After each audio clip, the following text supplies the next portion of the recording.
Hello, hello, hello. Good morning, good afternoon, good evening. Thank you for being here wherever you are joining from. Always good to see people in the chat before the show starts. Welcome to another week of messing around with live streaming gear. If you have any questions, drop them in the chat. Start with the letter Q, and then it'll filter into my little questions column on the screen here.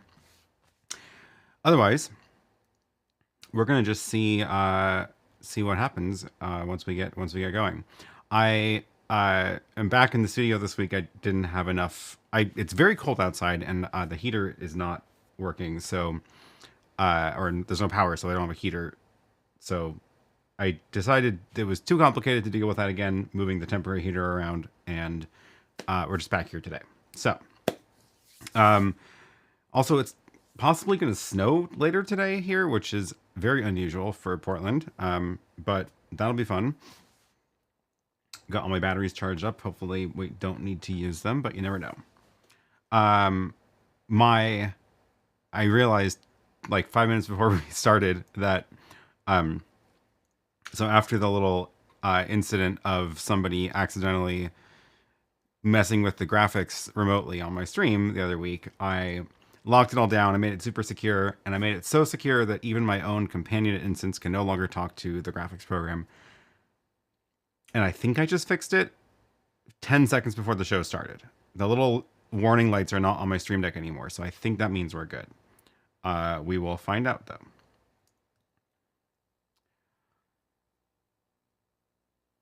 All right, yeah, back in the studio. Tom has a question. I would like to rent out Blackmagic setup in the Netherlands. What would you buy to rent out as a set? I've never done rental stuff before. That's an interesting idea. Starting a rental business. I'm sure people in the chat have done this. If you have any advice, feel free to drop a note in the chat or in the comments later. I think it would depend on. Okay, so the one thing I do know is most people don't. Well, it depends on if you're renting out to video people, or like if you're renting out to people who are like running an event. If you're renting out to people who are like running an event, they do not care what gear you have. They want it to just work. If you are renting out to video people who are going to be running the event, not running, people who actually are like putting together the kits, they're probably looking for specific things. So, yeah, more questions about what the business is you're trying to actually start here.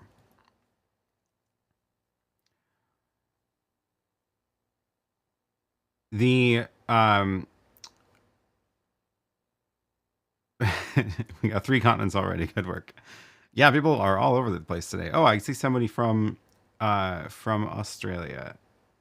Isn't it very early there?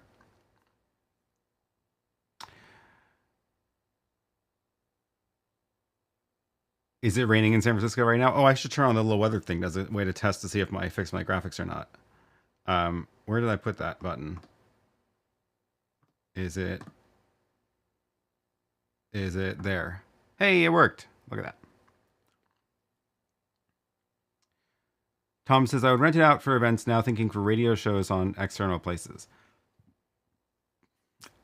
I guess my question is, are you renting out the gear, or are you trying to rent your, or like sell your services as for running the gear? Because if you're the one who's going to be operating it, then definitely the people who are renting it do not care what you have, and they just want it to work.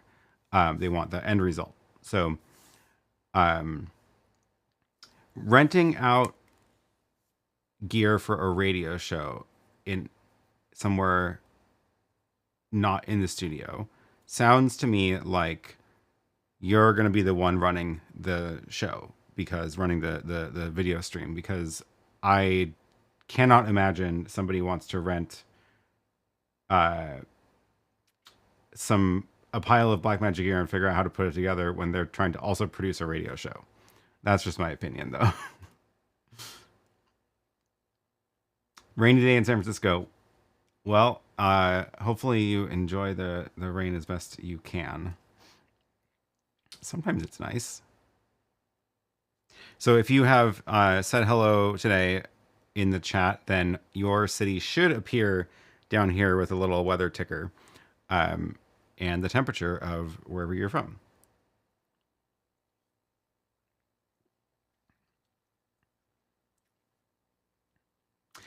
Tom says, I will set it up, but I have a lot of friends who want to operate it. So in that case, it sounds like you are going to want to pitch this as selling the services of a video stream. So I think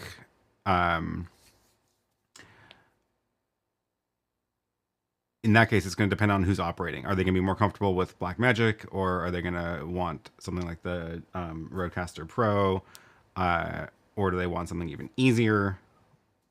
Thinking YoloBox. And the Blackmagic kit is a lot harder to train people on, I would say, unless they're already very familiar with it.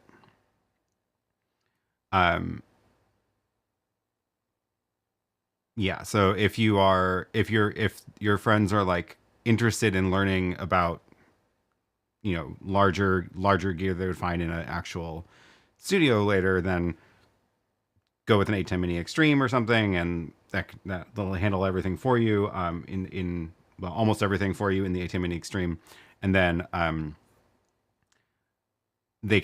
they'll learn how that works and be able to, like, you know, translate that to larger gear in the future. But if your friends are like, think it's cool to run the show and they just want to be able to sit down and not have to like practice a bunch, then I would go with something easier. Yeah, John says I would go above the ATEM Mini line. Then people who learn an ATEM Mini can use a real ATEM at their big show and not rip out their own setup at home or their office. Yeah, OC Go Stream is also another good one. If just to keep things simple and self-contained.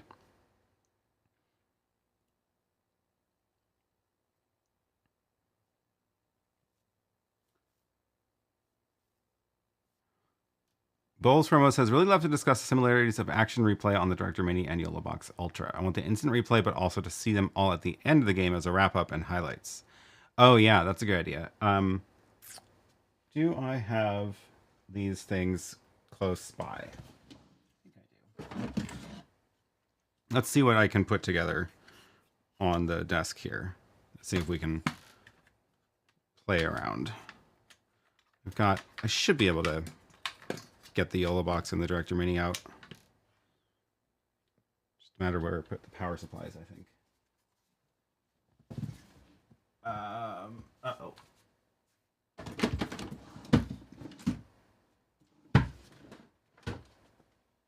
Everything's in the way. Not quite streamlined here yet.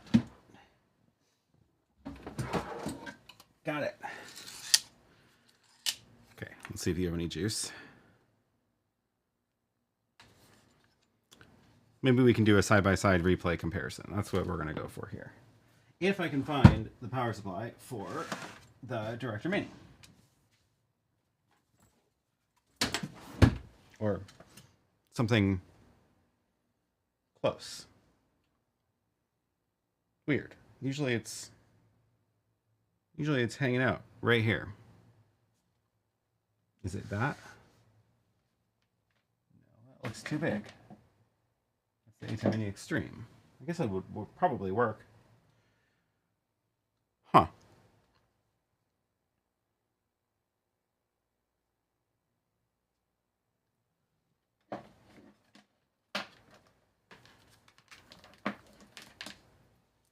Maybe we're going to find out if the ATEM Mini Extreme power supply can power the Director Mini. What is this one plugged into? Oh, that'll work.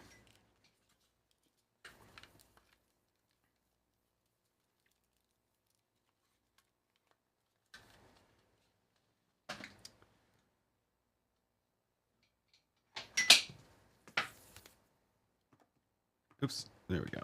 Let's see. We've got a Director Mini.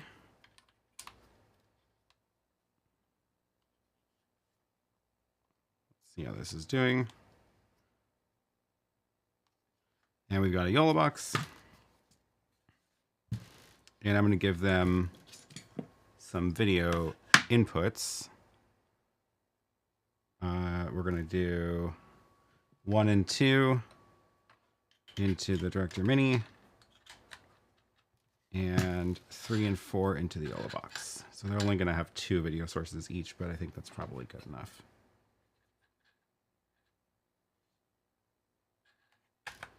This is the YoloBox Ultra, which should be good enough for this. And then we'll give that the HDMI out. Okay. Let's see what the chat's doing. Renting can be a bit of a hassle. You don't know the condition of the devices you rent. They may be broken. There's also the issue of going to work and fail. Similarly, renting your own devices and keeping them intact is a difficult situation. Yeah, I think... Oh, so you say, I'm used to a setup with a 2ME in a van with wireless cameras in the city event terrain for reporting. That's cool. I would say you should probably think of it as selling services rather than renting gear. Oh, Darkroom DJs has a question. I currently use a GoPro Hero 10 for live streaming DJ sets. It's very glitchy. I agree. What alternative would you recommend? It's a darkroom intentionally, and the camera would be positioned close to the DJs. I'm not at all surprised you're having trouble with a GoPro. That is,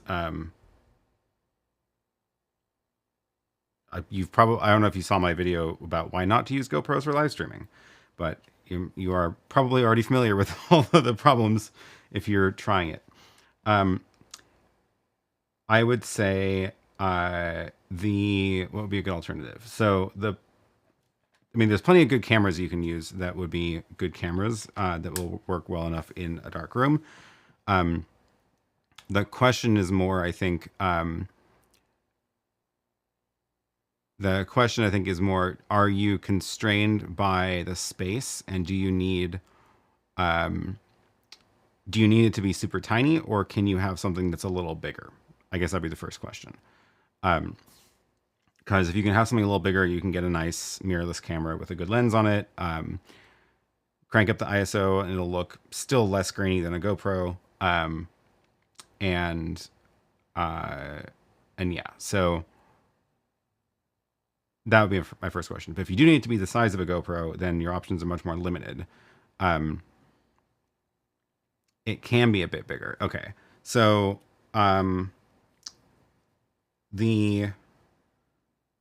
if you watch my live stream from last week, that camera that I used is the Lumix G7, and you can find them used pretty cheap. And there's also a slightly newer model of it that's about the same price, usually around $500 or $600, which is interestingly not actually that much more expensive than buying a GoPro with the media mod, which I think is hilarious. And those are good cameras. They can do okay enough in low light. This is, I don't have one here because they're all in the other studio right now. So I can't show you that, but that's what I used for last week's stream if you want to see what the cameras look like. I think that would be a good option just because it's like relatively affordable. You can power it from get a DC coupler to power it from a wall power instead of internal batteries. And the other good one is the Sony Xini E10, which is a little bit more expensive, but those are also good cameras and will work well enough in a relatively dark room if that's the vibe you're looking for anyway. I think you might be able to find a Xini E10 for like $600 used or so, but those are pretty good. Those are pretty good, like entry level, base level cameras. None of those have features that are like special for live streaming. They're just like decent cameras that have clean HDMI out. If you want to go like a notch up, and yeah, John is here with the Blackmagic Studio camera tip. If you want to go like another notch up, then the Blackmagic cameras, there's a lot of good Blackmagic cameras, and if you get the little, where is it? This little one, it's made for like, this kind of, their little hero shot is a good example of what it's made for. And these can be powered with wall power as well. So these are also great. I don't actually have one. I had the original version of it, but this one is even better, and they're nice and small. And then they will, if you have an ATEM, then you can remotely control it as well, which is nice. Oh yeah, and definitely, this is a tip for any camera. Stay away from the kit lens of any cameras that you buy. They're just generally not good lenses. So get like a fixed lens or a lens that's a step up in quality, just because that'll make a huge difference. David says, what about the Pocket 3 for live streams? Have you ever done it? I have used it as a USB webcam into things before, which is it's fine for with that. I'm not a big fan of the actual live streaming switcher or a live streaming feature in the app. Just the way it works is like it's just awkward. I feel like I have a video about this actually that goes into that shows the different options available, and you'll kind of see what I mean. If you watch that video, you'll see why it's kind of awkward. I'll drop this link in the chat. 3 ways to live stream with the Pocket 3. And then the same thing goes for the Insta360.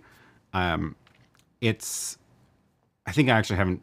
I used the X3 before, or the X2, when I was doing a couple of my remote streams. But same thing with the X4. As a webcam, it's fine, but the streaming feature that it has is just awkward because you have to launch it from an app and you have to keep your phone connected and stuff. And I don't know. I wish they worked more like these little switcher boxes. Oh yeah, really good tip. Also a good point on the lens situation. Fixed lenses are usually way better for low light at the same price compared to the zoom. The kit lens for the ZV-E10 is extremely poor. Oh, that is. Oh yeah. It's like a really bad zoom. Variable f-stop zoom. Yeah. Yeah, the pocket cameras are a nightmare to set up for a live stream. I've done it before, and I'm not a big fan. Oh yeah, so the other way to go is webcam, Elgato Facecam Pro. I don't think you're definitely not going to get a picture quality anywhere near a ZV-E10 or a Lumix camera, but it'll be less fuss than a GoPro. However, you're going over USB, so you need to be going into something that can take a USB webcam. The nice thing about the webcams is that it's one wire and they're small, and the Facecam Pro is decent, but the quality is going to be, I would say, probably about the same as a GoPro. I think when you look at them side by side, I should try to test that. It might actually be a little bit better than a GoPro just because it's going to be for a fixed position in a dark room. It's probably, I'm guessing, but it's probably the same. Don't know where. I'm looking around to see if I think my GoPro is over there, and I think my Facecam is over there. It is the first gen Facecam though.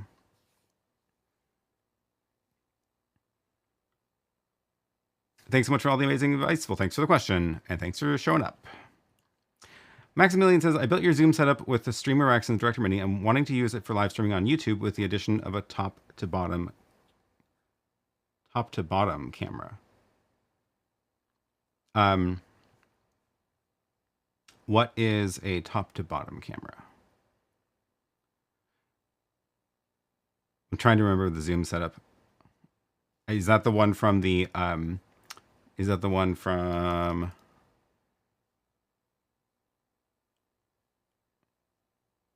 I did the Streamer X and Director Mini video last year.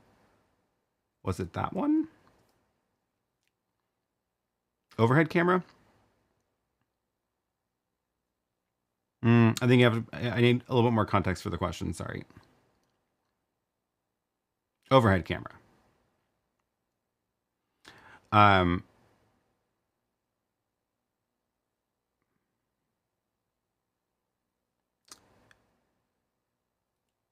So yeah, if it, for overhead camera, I mean, I think really the same advice applies in general. I use the same cameras for my overhead shot here as I do for the main camera. Um, it's mostly a question of mounting the mounting gear. So you can't really. Oh, I have a PTZ camera now. Um, I forgot I can do that. I can actually show you the camera that's up here. Um, so it's mounted to the post that my teleprompter is mounted on, and then there's like this boom arm that comes out to give me a mounting point for the camera. So like any camera would work up here, right? It's nothing special about the camera. Um, so you could use a webcam, you could use a mirrorless. This is the same box camera that I have everywhere else. All the same idea.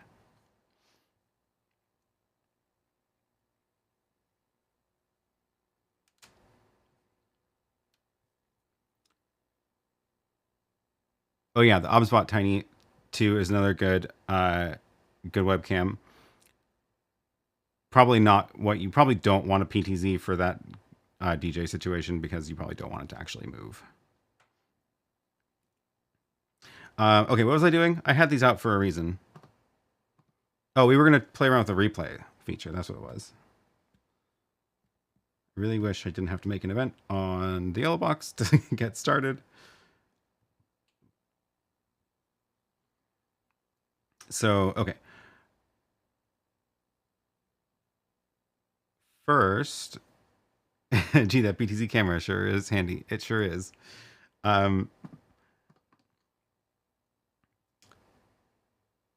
I guess I should probably check to see if there's any firmware updates because I haven't actually updated this in a while. Oh, also I need to get it on my network.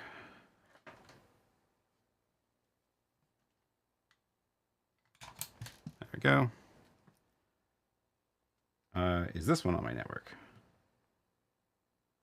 Network settings, Ethernet on.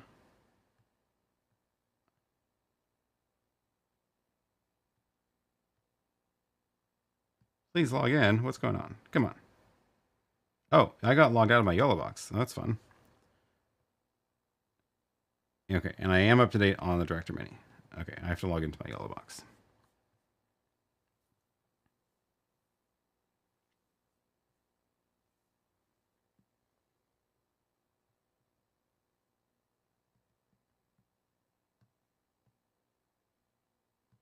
That was weird. Okay.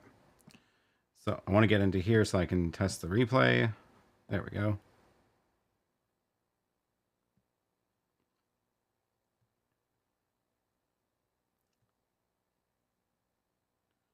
Replay source will record 2 cameras and replay settings.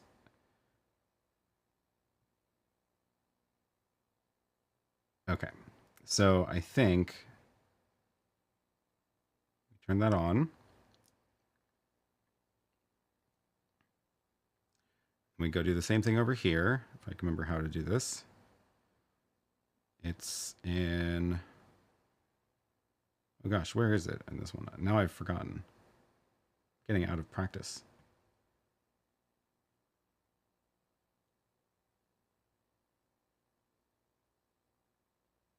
Oh, there we go.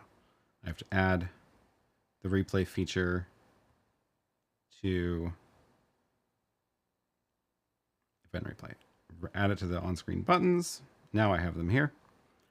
Select a replay camera. Why are they showing me the same picture when HDMI 1 is that? Whoa. It is replaying. Right now, that's not me live anymore. But your question was about instant replay, but then also to see them all at the end. Okay, so now we're going back to live. There we go. Now we're back live. So do these have event 1.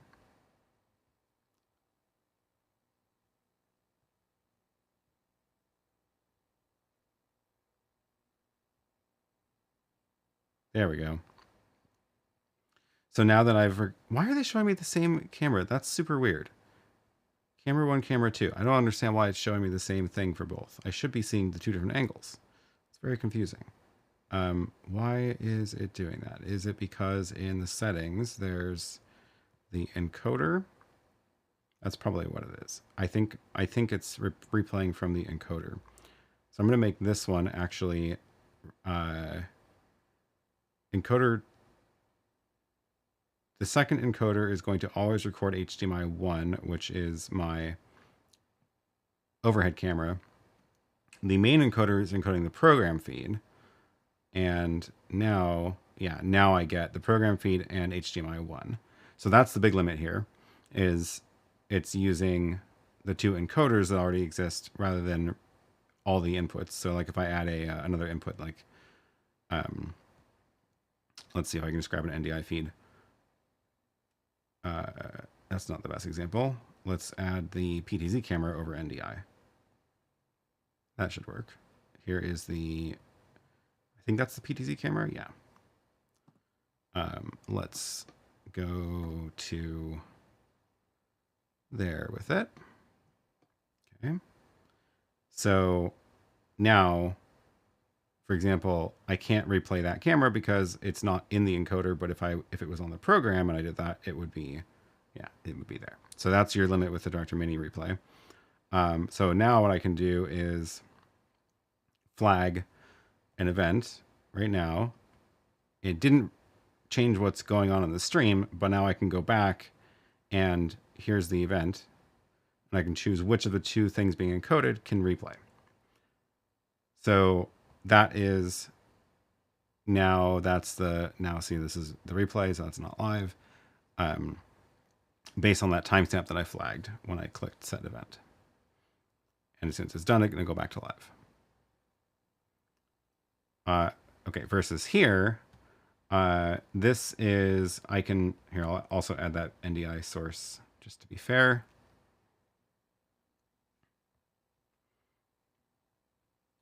There's the NDI camera. So there's the PTZ camera. Should I move it over to look at the YoloBox? So now I can, I have to turn off the replay before I can change it. So I can choose multiple cameras to store as to buffer in the replay. And then now that that's enabled,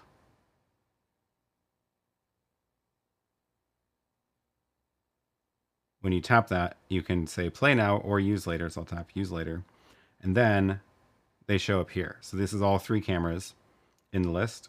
And you can actually choose which of the ones you want to replay. So let's say only the NDI feed. And then as soon as you do that, that's playing back the recording now. And you can see the progress here. So you could queue up all your events and then play these back at the end of the show. You can also add the outro clips, which is fun. I don't have a good video clip for an outro. But then you can play these back in a list if you want. Here, if I do that again, use later. Now there's 2 things in this list, so you can see. Doesn't tell you a lot about what it is, unfortunately. So I'm not sure how you would really know what you're about to play back, but you can queue these up. So hopefully that's a useful comparison. One of them apparently will save the instant while it's playing with a touch somewhere. Yeah, so I think I just showed you that. David says, a question I want to ask, have you used DaVinci Resolve for replay since you're talking about it? I have. It is quite a lot of work to set up. But once you get it set up, then it works reasonably well. Don't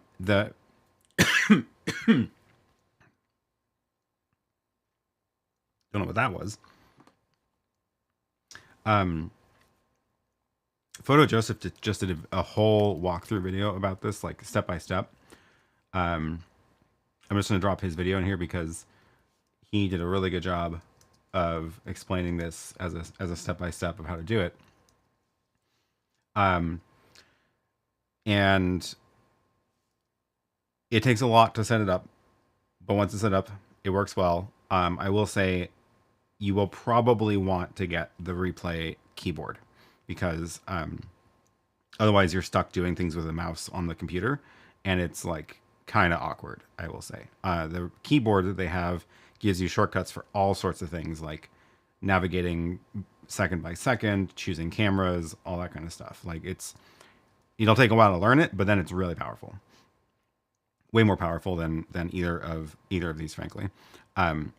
The gear that you need for doing it in Resolve is mainly some sort of ISO recorder, so that can either be a bunch of HyperDecks recording to a network drive or an ATEM Mini ISO.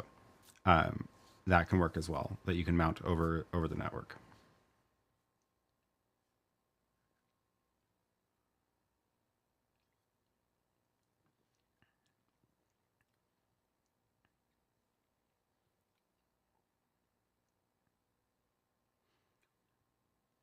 Rich says 10 minutes in, nothing's broken. Yeah, I'm not doing a very good job of breaking things today. What can we break? I mean, actually, my chat was broken, or my graphics were broken before the show started, and I fixed it 10 seconds before, but you didn't see any of that. Matt says, I think you can rename the Ultra Replay clips. Can you? I don't see... Can I long press on it or something? No, I can delete it. I don't see like a swipe menu. Oh, that's cool. You can, if you always want to use it later, you can just have it skip that prompt. That's good. Replay.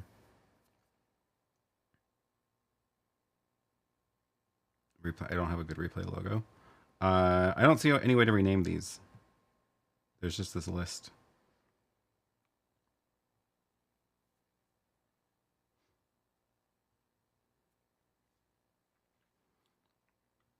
Maybe that's something they said they're adding. That could be, yeah. Graham, when did you last test your UPS? That is a good question. It's sitting down there, and it's been a long time since I tested it. Probably since I set this up. Where is the plug? Where is it plugged in? I think it's plugged in behind there. That could be fun. I could go flip the breaker, see what stays on. I don't actually even know how much of this stuff is plugged into the UPS or not. I think some of this stuff is not.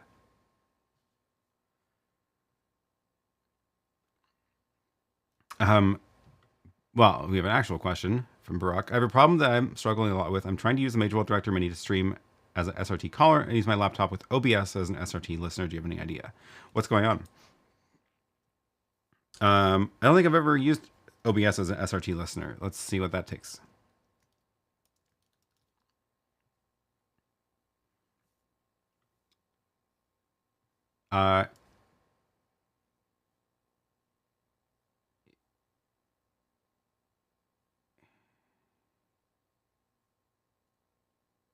Let's see. If I go into OBS, can I add... I didn't think there was SRT built in. Is there like a thing I have to download for it?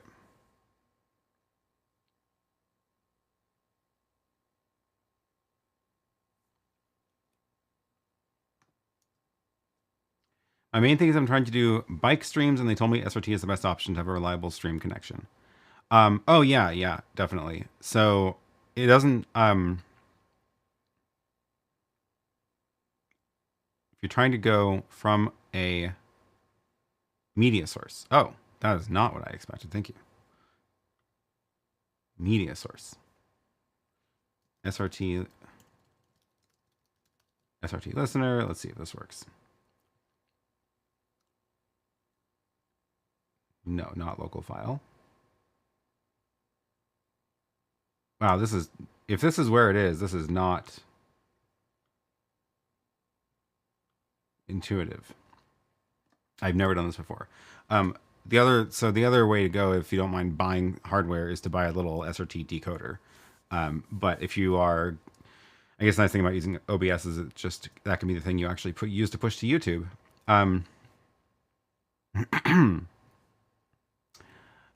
Oh, I just found a forum post about it. Oof. Let's see if this works. I got a Director Mini here and I've got OBS here. I guess I can try it.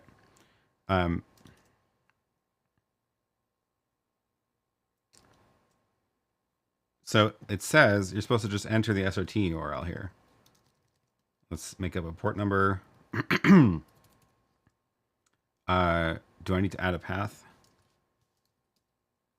Mode equals listener. Let's try that.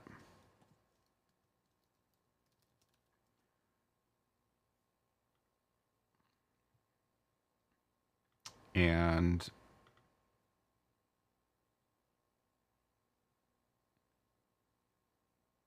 okay. What's the IP address of my computer?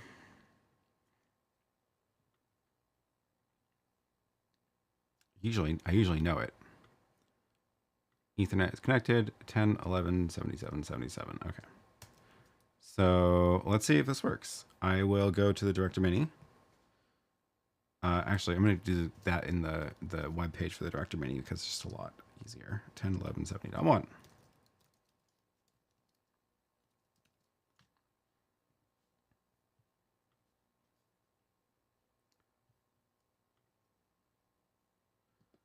So I go to, oh, I probably have a bunch of stream keys on here. Nope. Okay. Let's get rid of. That's fine. Add an SRT. SRT caller to OBS, encoding the program. 10, 11, 77, 77. Port 4567. Stream ID. I think I didn't have a stream ID. Let's try that. And go. And go. Well, that worked. That was easy. The problem is that OBS is my overlay for the chat right now. So I need to turn that off. Let's go to the other ATEM. So that's that downstream key. And I want to make sure the audio does not come through. Otherwise, you're going to hear me twice. So we're going to turn that off. I'm also going to not monitor the audio because then I will hear myself. Okay, so now if I do this again and go live as SRT caller to OBS, there it is. And that's from the Director Mini. That's cool. I never done it before.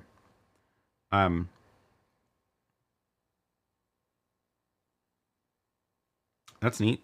That's streaming to SRT. So I don't know. I'm guessing. So this is happening on my LAN. So I'm guessing if you're having trouble, it's a port forwarding issue. It's a port issue. So that's really distracting seeing me twice. So yeah, I'm guessing if it works locally, then you need to deal with VPNs or port forwarding. So wait, OBS is counterintuitive. Oh, and my chats are off the screen because I turned it off. Let's bring that back. I just want the solution to buy anything if it's going to work. Okay, so OBS will work fine. That's great. Works when it's on the same internet, but when your Director Mini is connected to another internet, I guess you have to do port forwarding. Exactly. So once you're out and not on your local network, then you need to port forward the SRT port from your router into your OBS computer. So the so that is a whole. There's two main ways to do it. One is VPN and one is port forwarding. VPN is more complicated because you have to then get a VPN client in your Director Mini kit, which I'm a big fan of doing it that way. But port forwarding is easier. So however, it is not something that I can necessarily tell you exactly how to do because it will depend on the router that you have. But essentially, you go into your router web interface and configure port forwarding that way. Mine is, let me do that right now, but I don't want to I have a unified network, so this isn't going to be really relevant to you. But I can say SRT to OBS. Basically, you choose your external port 4567, and you choose your internal IP address for your computer, which mine is 7777 101177 port 4567. And then once that's done, so your then now I can configure my Director Mini to stream over the internet to my IP address of my home network, which is where you're going to run into the other problems, because it has to be a static IP or relatively not changing IP. So this is another topic to dive into, which is how do you get some sort of stable address for your home network connection. There's dynamic DNS, which will let you point a subdomain of a service to your home network, and you can install that on your computer to like continually update it, or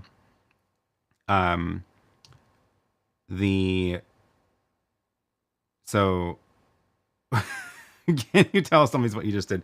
Which part? So, okay, what I just did was in OBS, I added a media source, which I didn't know that was a thing. And then I typed in this address. 0000 is an IP address for, it's like a placeholder IP address for all the network devices on the computer. So what it's doing is it's turning OBS on my Mac into an SRT listener on all the network interfaces of the Mac. So that's my Wi-Fi and wired connection, and on port 4567.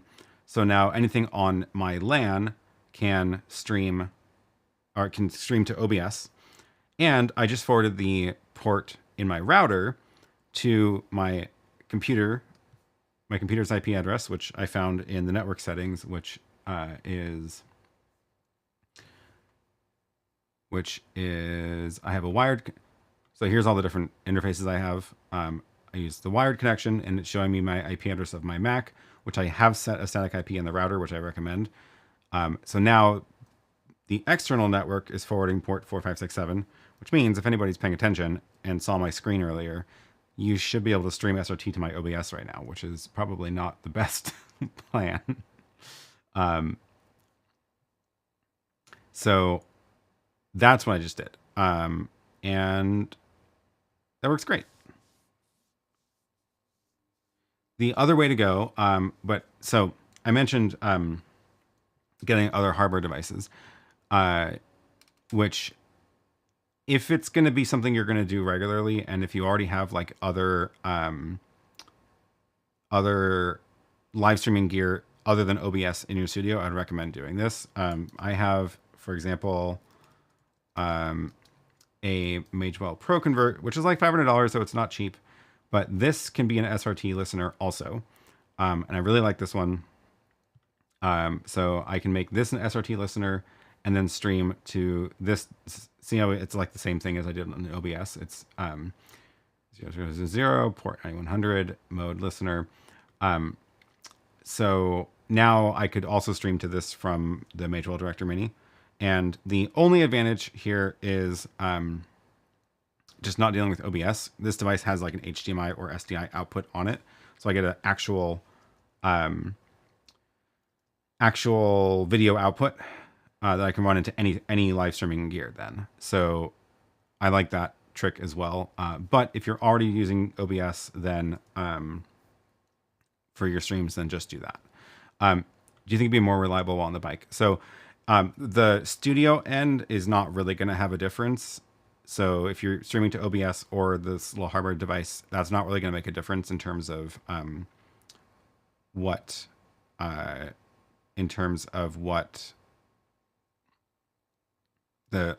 stream health, because your remote end is the thing that's going to determine that.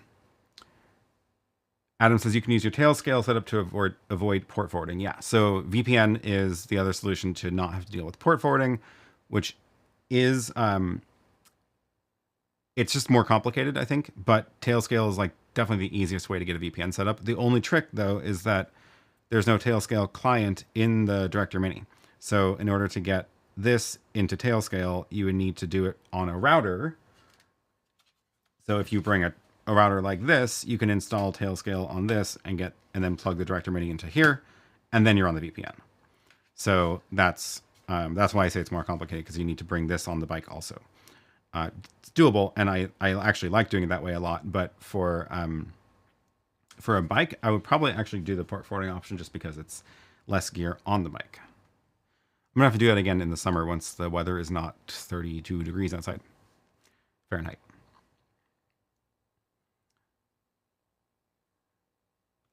Great idea. Thanks. How many new watchers do we have? Is it time for a refresher on how to search past streams?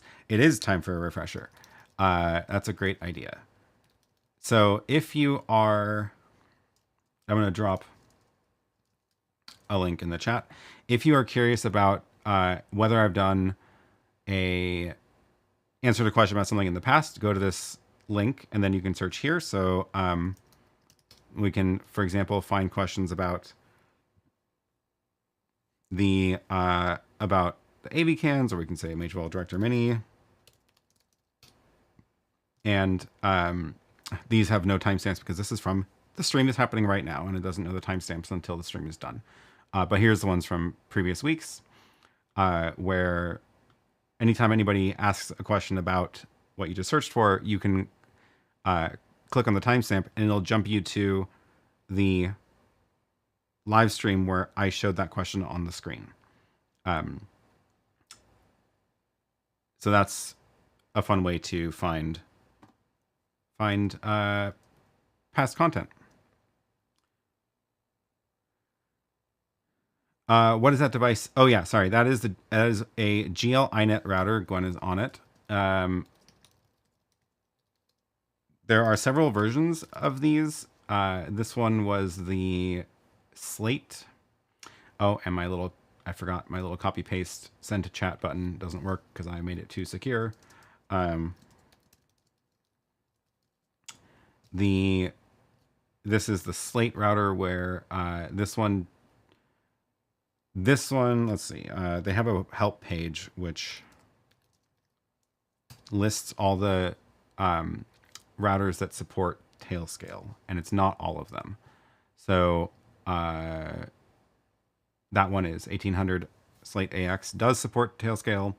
Some of the older ones don't. Yeah, this is the Slate AX 1800.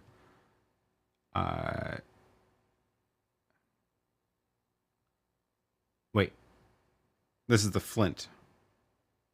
No, this is AXT 1800. Okay, this is this one. Great. Slate AX. Oh yeah, I also have some of the older Slates, which I actually like the size of the older ones better, but yeah.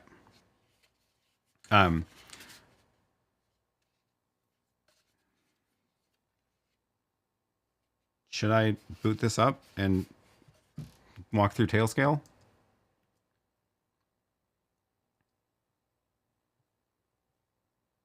If I ever find a subject to repeatedly stream about, I've got to figure out how he does that search thing. It's all part of the reason that I have my special comments working the way I do. Every time I click it, it's actually logging it in my database with the text of your comment.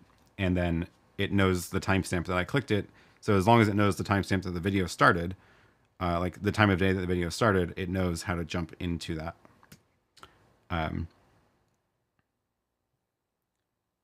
Last question. The device you were talking about, the Magewell encoder to use as a listener, do I have to do port forwarding also for that device or no? Yes. So that's why I said, like, OBS or using that hardware device isn't really going to change anything in terms of complexity of the setup. Either going to be doing Tailscale or port forwarding for that. There is something, now that I think about it, there is something, where did it go? I don't have,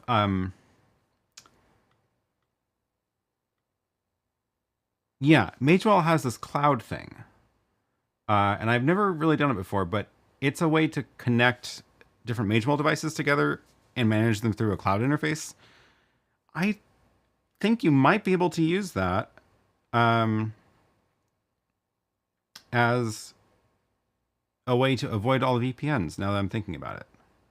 but I have never played with it before because I always just do it manually. I'll have to check that out. Oh, we have a new channel member. Kanon, thank you for joining. Make sure that you have clicked down into the video description where you can find the link to the members Discord now that you are a channel member. You should go through Tailscale. I'm actually configuring mine right now. It would also be a good standalone video. Tailscale will add some latency due to the encryption. It's true. It's going to be... I don't think it's actually going to be that much. Maybe we can compare it, though.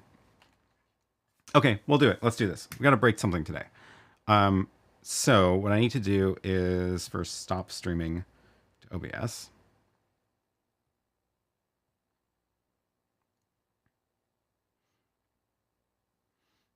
Cloudflare stream is also a good middle point for SRT routing. I've never done that before. That's an interesting point.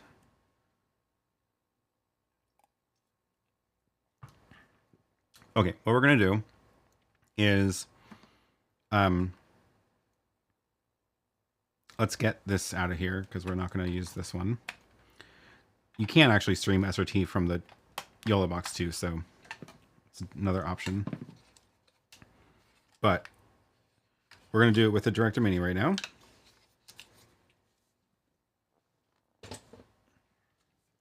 And we're going to... So we're going to give this power, and we're going to give it... You know, to really test this, I need to actually tether it to my phone to give it a internet connection that's not on my home network. So we're gonna have to do that. And then I'm going to take this wire out of the Director Mini, and the Director Mini is going to have its internet come from this router. So there's the LAN port here. This is like, the reason I like these is because they give you a couple different network jacks, not just one. So you can plug in like your computer if you, not on your bike, obviously, but you can plug in your computer and then you're getting the same network too. And it's got a Wi-Fi router, so you can be on its Wi-Fi. So, okay, that's booting up. In order to, let me think. In order to configure this, I think I actually need to give it a... I guess I can get on its Wi-Fi from my Mac, because my Mac is also wired. So we're going to do it that way. Let's break something live. Yes. Okay. Do I have Tailscale downloaded already? Yes, I do.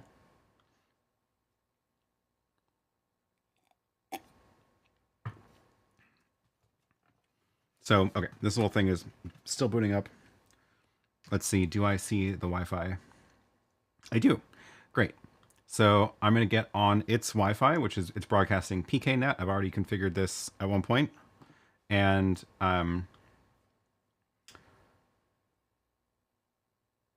what is the IP address? There we go. Connected. It's probably 8.1. Yeah. So I've just got my Mac on the Wi-Fi of that this little router is broadcasting, and it's telling me that my router IP address is this. So now I can visit that in a browser,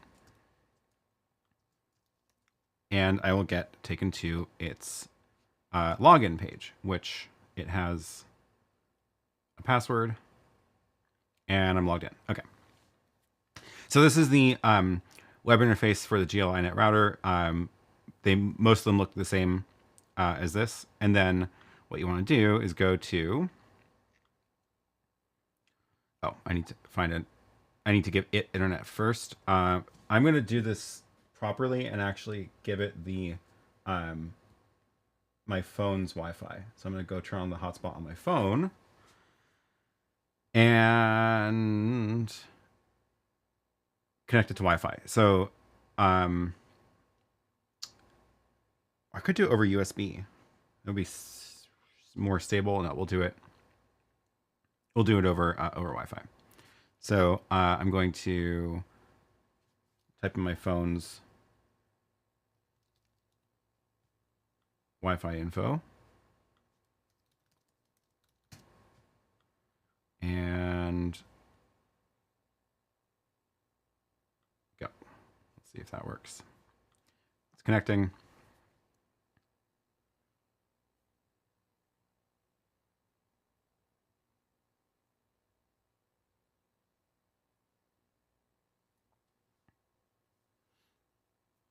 Okay, it connected. I see it on my phone. Great. So at this point, my little router is connected to my phone's Wi-Fi, so it has internet. This is connected to here, so this should have internet connection now. And let's see, can we confirm that somehow? Network. I thought there was like a speed test.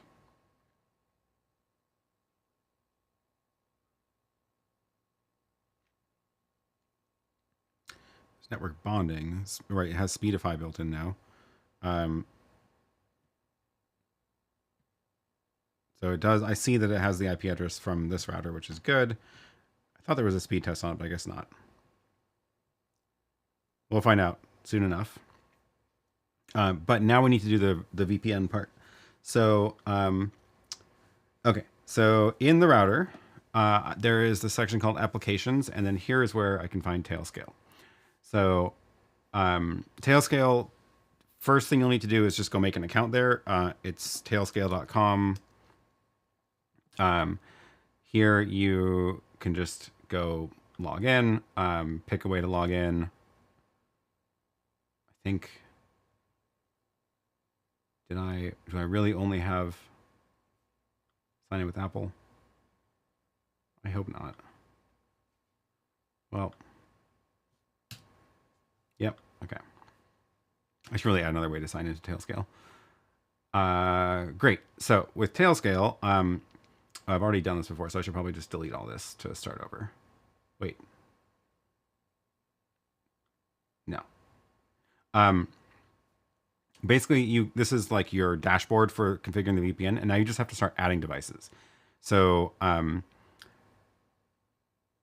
I've already added my Mac Mini at some point. So here, if you download the Mac client for Tailscale, then you just log in and it'll just show up here. And this is like the magic of Tailscale. Normally configuring VPNs is like a whole process of configuring secrets and keys and blah, blah, blah. But with Tailscale, it's all just like you just log in. So maybe I can, yeah. So here, for example, I'll show you what it looks like to do that. If I click on reauthenticate, it's going to, this is what happens when I download the Mac client for Tailscale. It just takes me to a login page. And if I'm already logged into the website, then I'm already logged in. And now it says I'm connected. So cool. I'm connected. Here, it's showing me the IP address of my Mac on the VPN. And now I need to get the router connected. So I'll go back to the router. We'll enable Tailscale, click apply. And we're gonna do the same thing here. We're gonna just log in. So once this thinks about its life, I'll show you what it looks like when I'm not already logged in. So, okay, so now this is what you would see if you first turn this on. Tailscale is enabled, but the device is not bound. Bind this to your Tailscale account using the device bind link. So you basically just click this, and it's going to get you to log in. It should be about the same process as we just saw on my computer. There is the link. We're going to click it. You're about to connect the device to the network. Connect. And done. And now this is connected. So, okay. God, yeah. So it's like almost too easy. So the point is now both devices are connected to the Tailscale network, which means so the router is connected to Tailscale. This has no idea about Tailscale, right? The router is connected to my Tailscale network. So because this is plugged in here, if the Director Mini tries to stream to an IP on my Tailscale network, it's going to ask this router how to do that. This router knows about my Tailscale network, so it should send it to the right place. So that's what we can test. So what I can do is go back into here and, I need to go make a new SRT stream, add server, SRT. So here we're going to say SRT over tail scale address. So here we're going to say SRT colon / and now I need the IP address of my Mac that's on the Tailscale network. So if I go here, this is my Mac's IP address on the Tailscale network. So it is 100.105.5.98, and then we're gonna have to add the rest of the stuff in like I did before. Port 4567.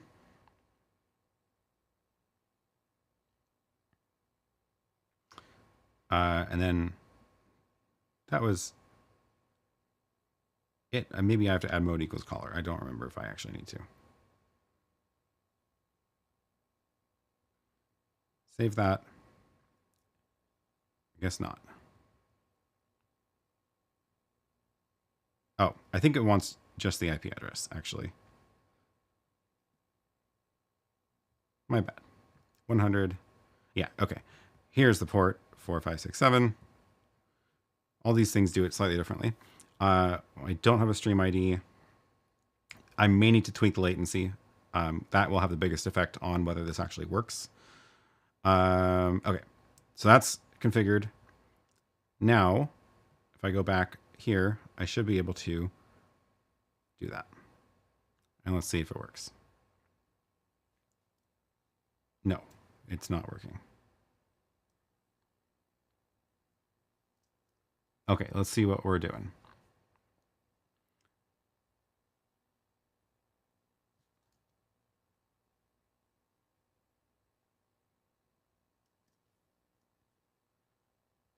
What's missing?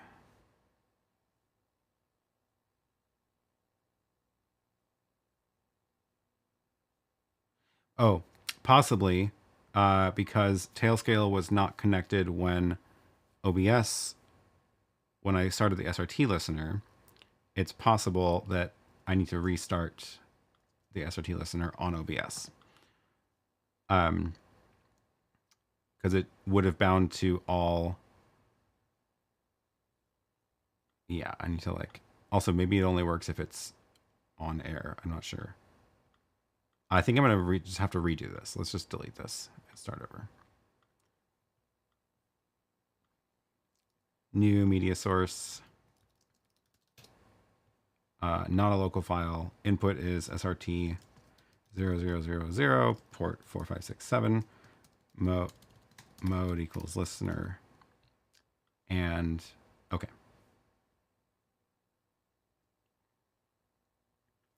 Let's try that again.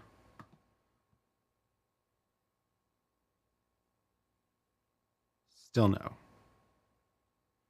Okay, what's wrong? I am connected, right? Connected.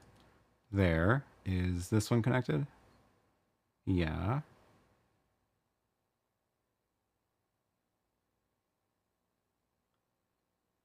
And I see that's connected.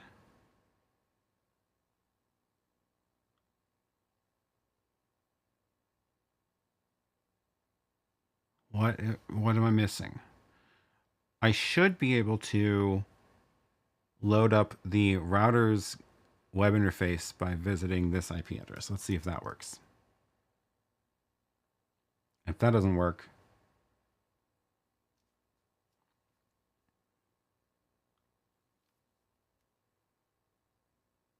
oh, what's this? If this option is selected, the resources on the WAN side of the device will be allowed to be accessed via the Tailscale network.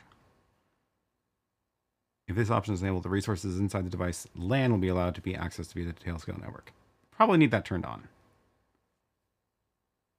Let's try that.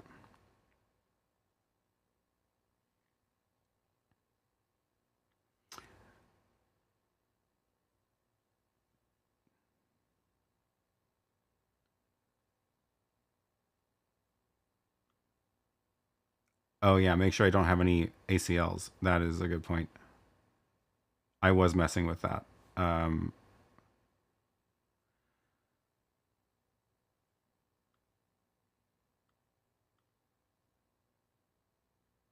no, okay, everything is allowed. Great. Machines.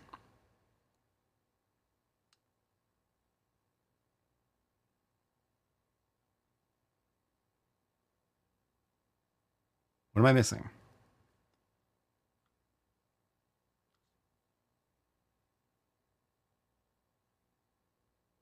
Let's check to make sure that I even have internet on the Director Mini. I should be able to,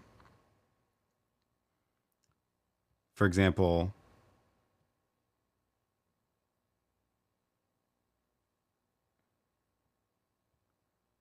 log into YouTube. YouTube. Here, we should be able to load. Okay, so I have internet. It's found events on my channel.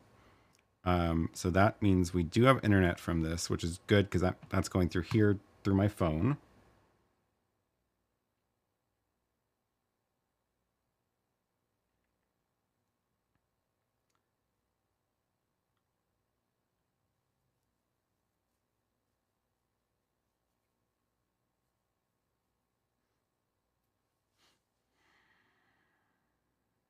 What is missing?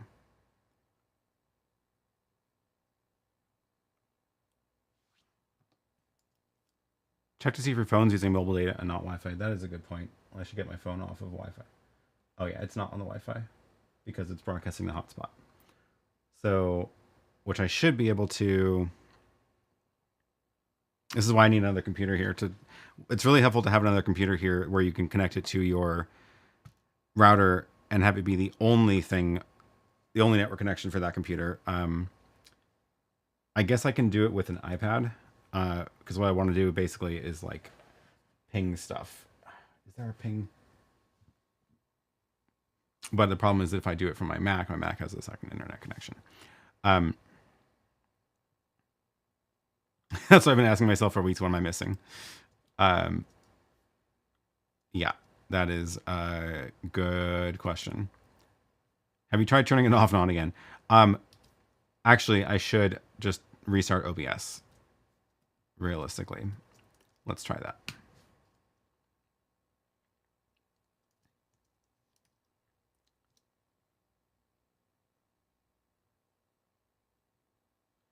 Okay, and then SRT listener.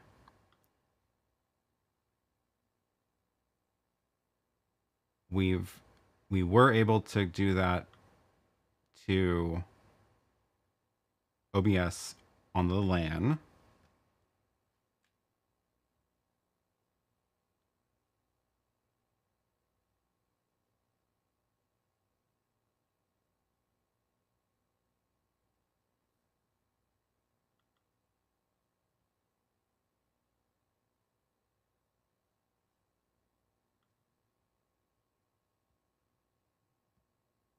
What did I just stream to? Oh, that was to something else. I wonder what that was going to. Probably YouTube. SRT over Tailscale. Still no.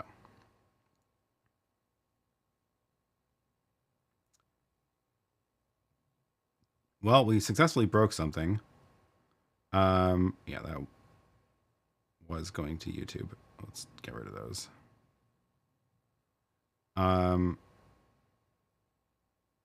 What I would like to do is see if I can ping that IP address, but there's no ping client on the Director Mini. Time for that M4 Mac Mini in the studio. I just need a laptop. I just need my laptop.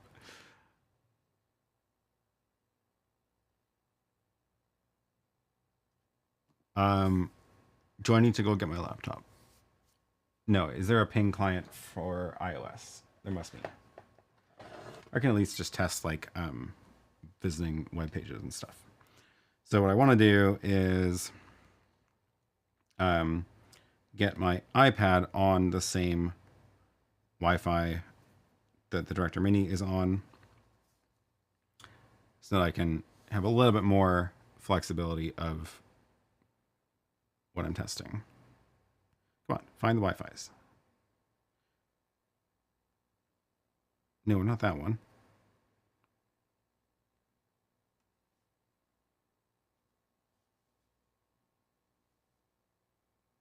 PKNet.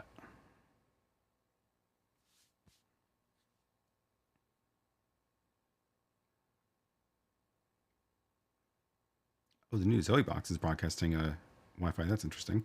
Okay, so I'm on the travel router. Yeah.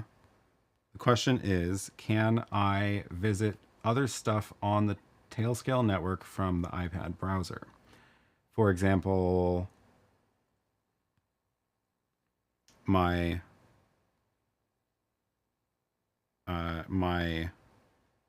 server here. 97, 73, 46.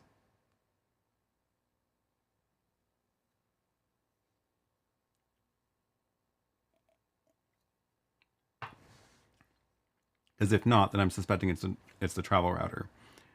That's the problem.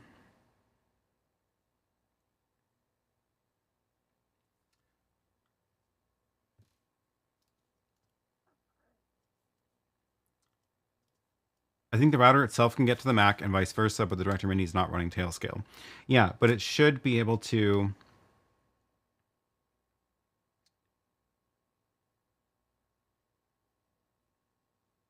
That was the checkbox. That was the checkbox. Allow remote access LAN. Or it should have been this one.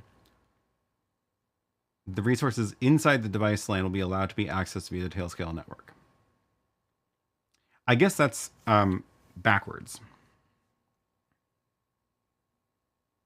You need to edit the route settings in Tailscale. I'm on console for client request be forwarded to the device.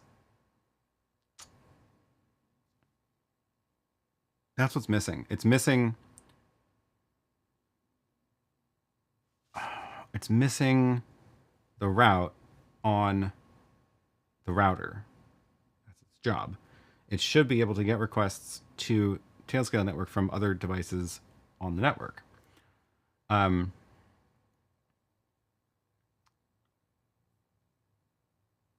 Which is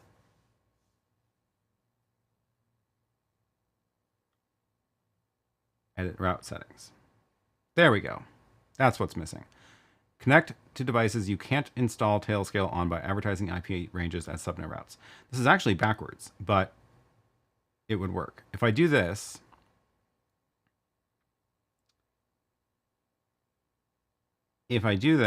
then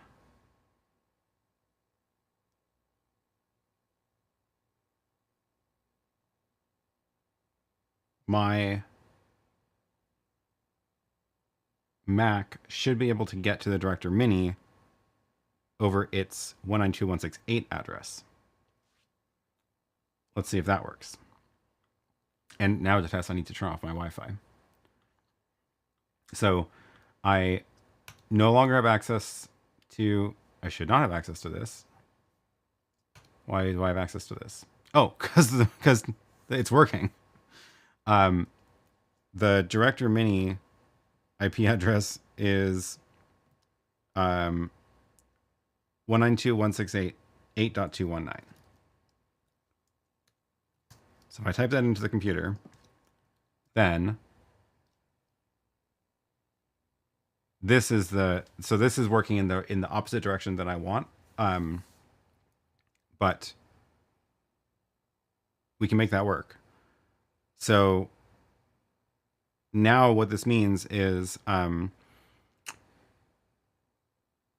wherever the Director Mini is outside on my cell phone's network connection, it's connected to the Tailscale network, and the Tailscale network knows to route the travel router's IP address so that my computer, which normally would not know about 192.168.8,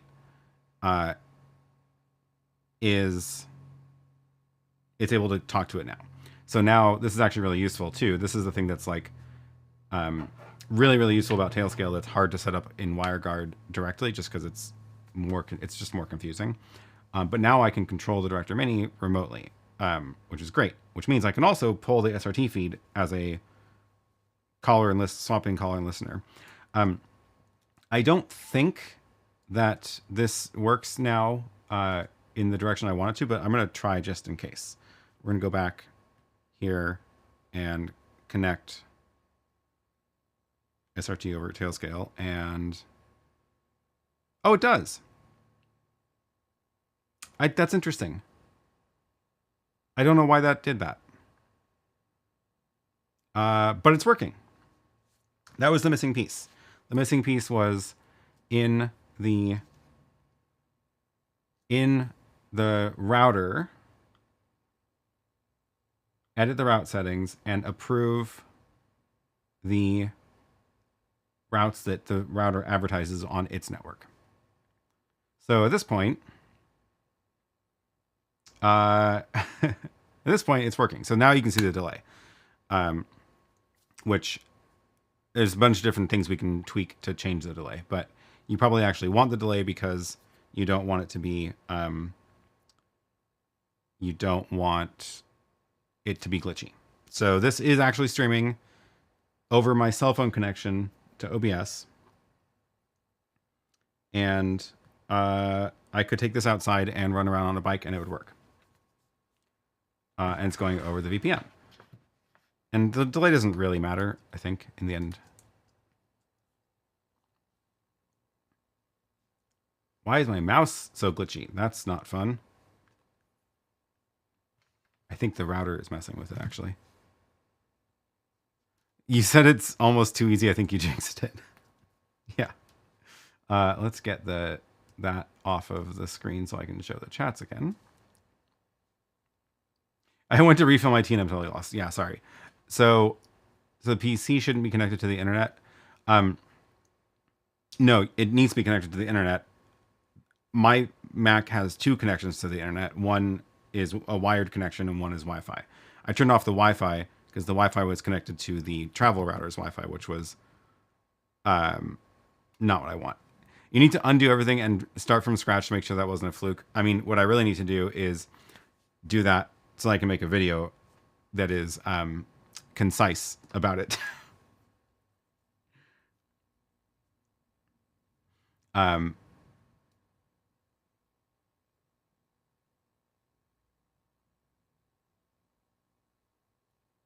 Oh my gosh, the mouse is really glitchy when it's over there.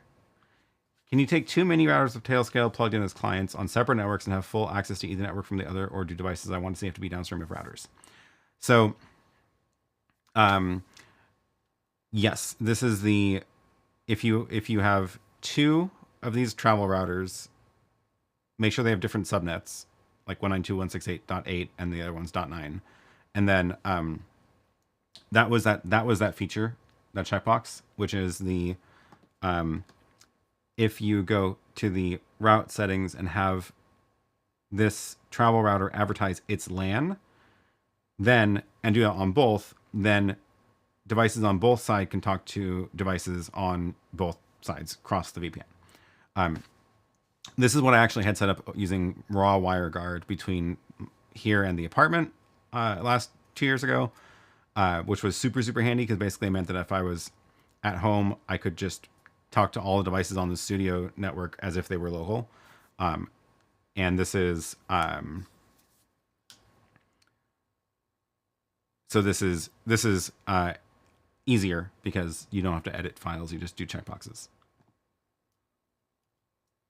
We are all just part of Aaron's rehearsal, yeah. So you can record in OBS whatever's happening in the field. Totally, yeah. So now that this is an OBS, you can record in OBS. And also, if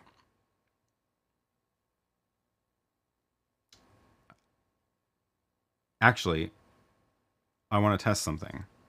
No, I would need to do it the other way around also. If you are on your here, edit route settings. Oh yeah, so I could on my Mac also do this checkbox, which is what the router already checked essentially. So allow local network access, allow direct access to the local network when routing traffic via, no, not that. Where is it?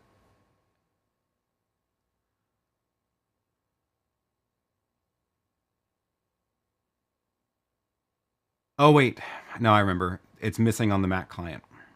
That's funny. Never mind. Oh, let's install the update, see what happens. If I wanted all the devices in my studio to be accessible from the Director Mini or the Tailscale network, I would need to do what the travel router did in the opposite direction, of advertising my studio network on the Tailscale network, which you can't do from the Mac client apparently, unless they just did that in the update. No, they didn't. But you can do it from a Linux client.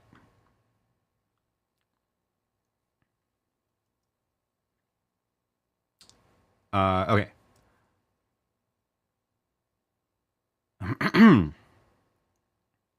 That would be a good video content. I couldn't find any video from Magewell with SRT explaining it fully. Any thoughts on where you should create the exit node? So you don't need an exit node for this to work, because the point is not, the point of the VPN is not to route your internet traffic. The point is to access local devices. So I don't have any exit nodes configured in this network. I would not do that actually, because if I have my computer plugged into the travel router also, either Wi-Fi or Ethernet, I don't need the internet traffic to go to my home studio. So it would be fine for the computer to send its internet traffic here out the cell phone connection directly. What do you do? And says, so if I forget to turn off the camera before leaving the venue, I can use my duplicate copy of Companion at home and hit the button that makes the camera sleep as they point to the same camera IP. You could do that, yeah. So it would, yeah, that would work. So if you get the dual network VPN link set up, broadcasting network, the LANs on both sides of the VPN, then yeah, it's like they're all connected and they're all accessible. Oh, I remember what I wanted to try. Can the Director Mini push to OBS over the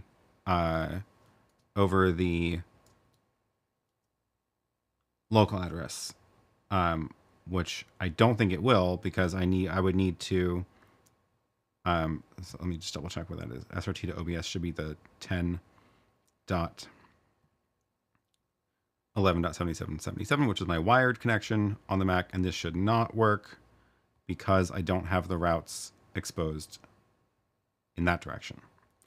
So that's why I needed on the Director Mini to use the Tailscale IP address of my Mac.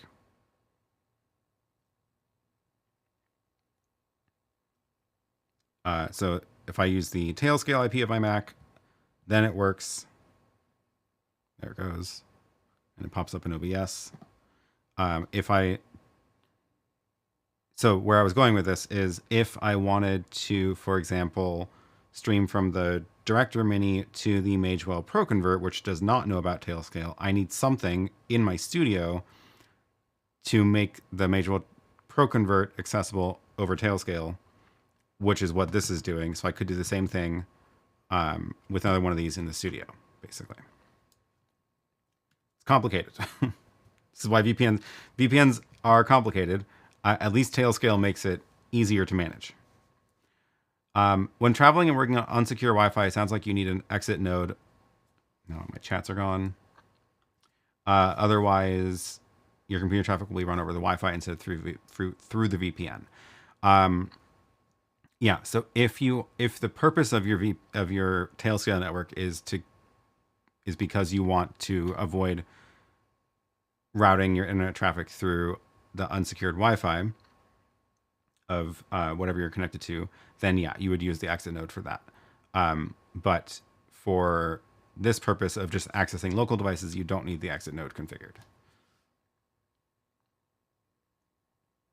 How do you Do you know how to set up a camera that can show the presenter's eyes visible properly on both cameras? Like I have one wide and one close. How do I place them? It's a lecture setup.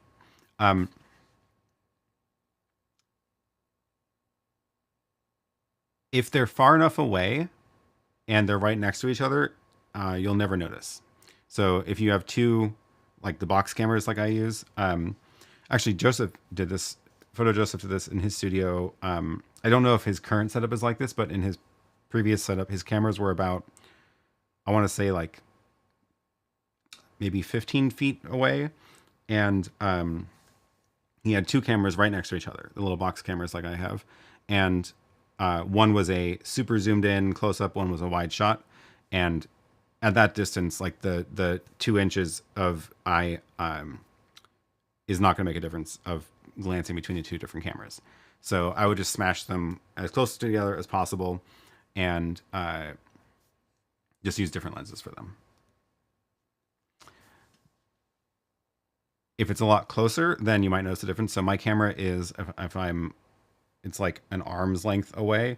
Trying really hard to keep my arm in the safe zone of here and lower or up here. My camera is like an arm's length away. And so if I do a little test here, I'm going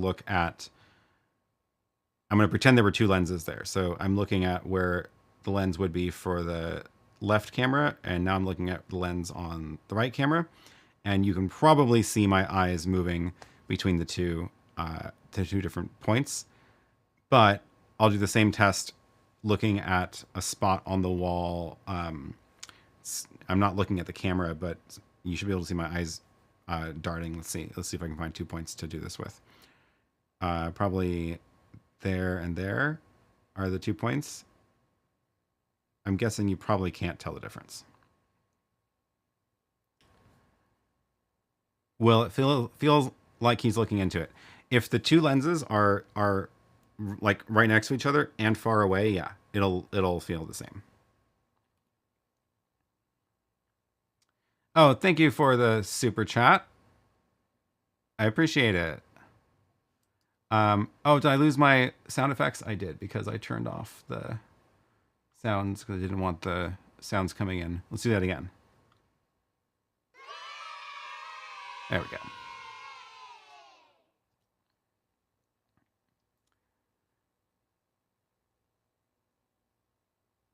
Irshad says, do you mind doing a follow-up tutorial for your Raspberry Pi streaming bridge? I'm not happy about it anymore. They got rid of OMX Player, which was the thing that made it work, and if I remember correctly, there's no way to do it without installing the GUI environment now, which I don't want to do. So at this point, I wouldn't go down that route. There are, however, lots of devices that are only slightly more expensive than the Raspberry Pi that will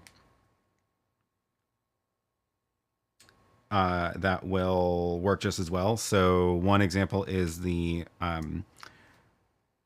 YoloBox, which, let's see if I can find it. I just bought one yesterday that has NDI or SDI.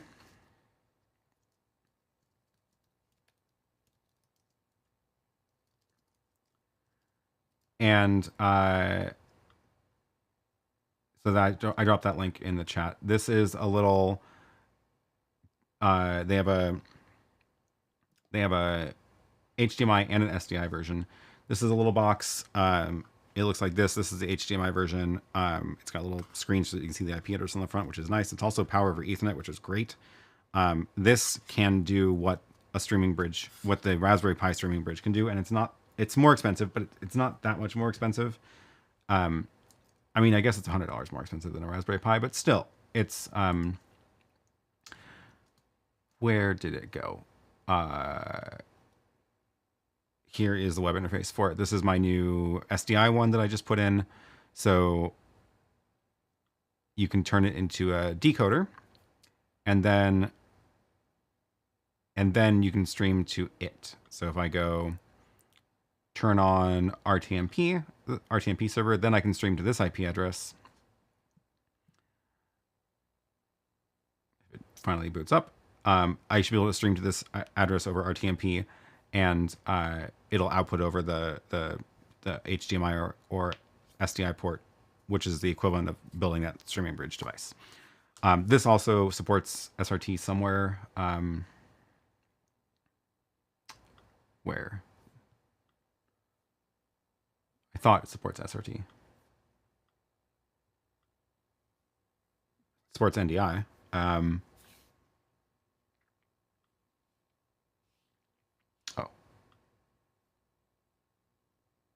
Let's see if I can do this.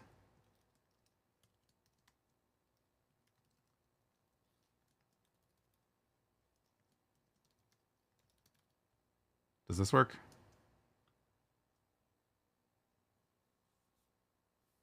And getting the SRT to work on the Raspberry Pi is harder. Okay, I think it knows what it's doing. So I should be able to push SRT to this from, well, I can't do it from my Director Mini because it doesn't know about, because this thing doesn't know about tail scale. This thing is like a full Linux computer though, so I feel like I should be able to run tail scale on this. But it does not have it built in right now. That'd be a good feature request for them, actually. I'm gonna try to email them.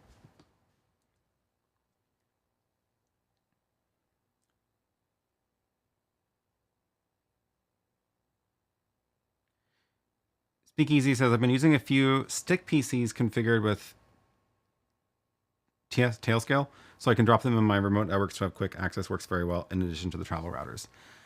How are stick PCs these days? Because I remember, oh my god, it's been a long time. It is. I remember stick PCs. I tried using them in my little video kits, which would have been 2015, so 10 years ago.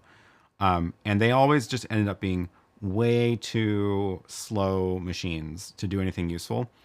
Have they gotten better? Because I haven't bought one in a very long time. Yeah, if it's Linux, you can sideload tail scale or zero tier. That is a good point. It is theoretically, it's just running Linux inside. I have never tried to get root access though. I wonder.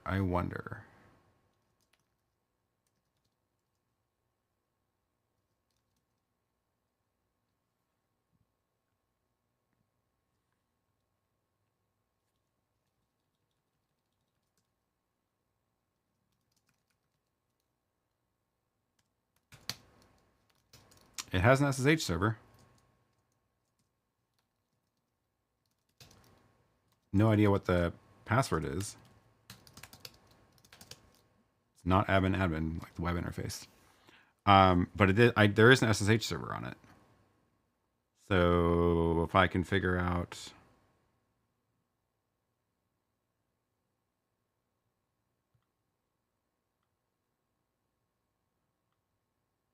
Huh, yeah.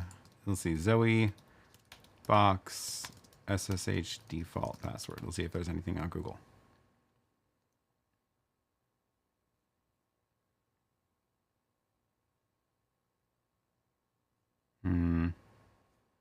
This is not a supported thing.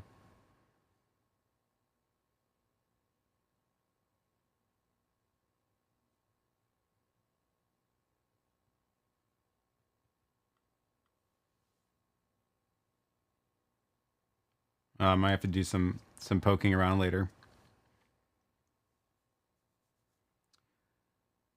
I tried admin, but it didn't work, sadly.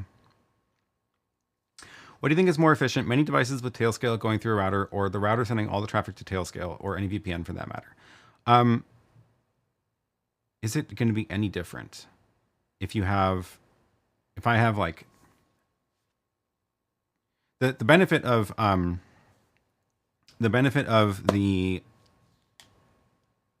bunch of tailscale instances is if those devices move around a lot, then you don't really have to worry about it. But if probably what I would do is maybe I should actually set this up.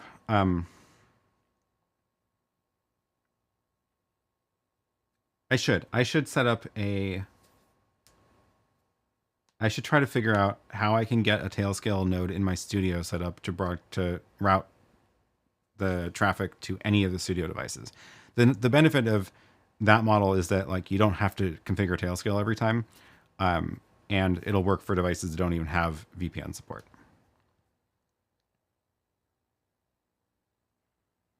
Speakeasy says I mainly use the Melee Stick PCs. I've never even heard of those. Cool. I've never seen those. Really curious how these are now compared to last time I tried.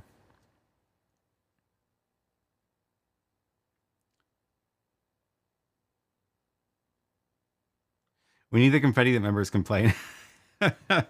I should add a confetti option for the members stream deck. If you are a channel member, then there's a secret link you can click on to load up a Stream Deck emulator webpage, which will give you a button that you can use to press to make a little loading spinner appear. It is aaronpk.tv/members, and you have to log in through Discord. And if you're a channel member, then you get the little spinner. You get to press the button, and then this pops up.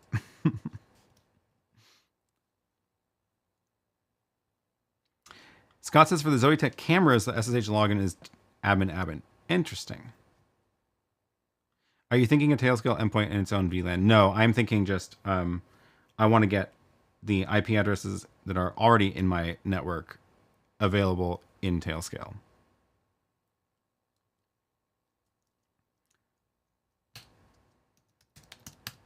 Yeah, admin is not working for that box. Funny.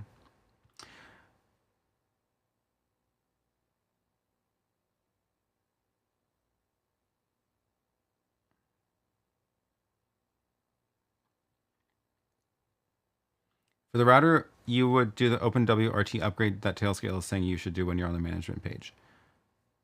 Did it say something about that?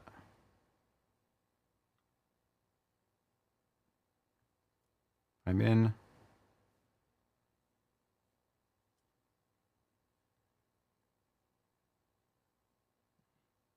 This is the management.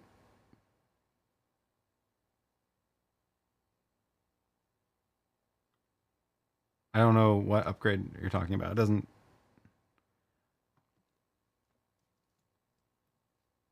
Or was it?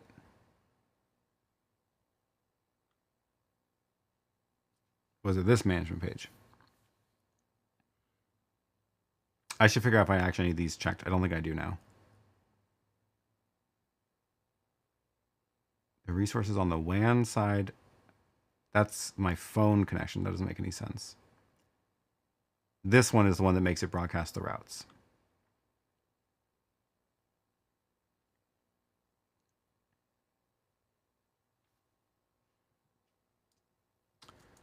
It was a question, go to the list of all devices. Oh, okay. Here.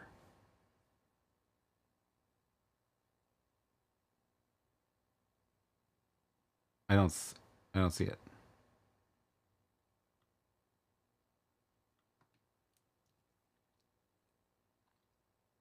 Does NDI work on Tailscale?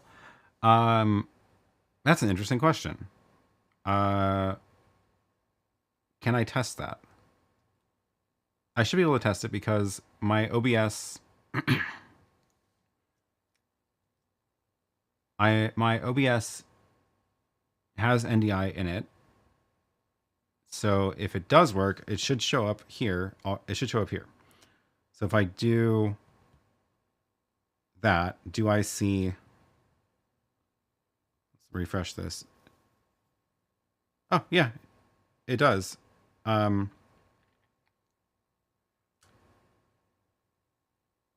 Wait.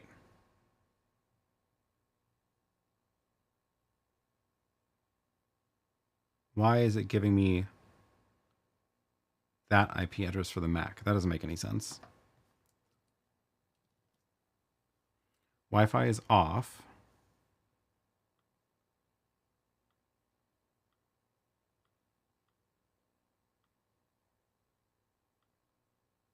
VPN is active.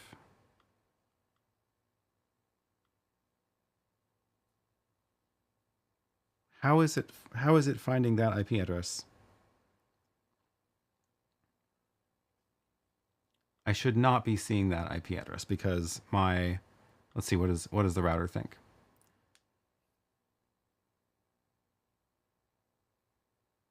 .8.240. That should be in this list somewhere. No.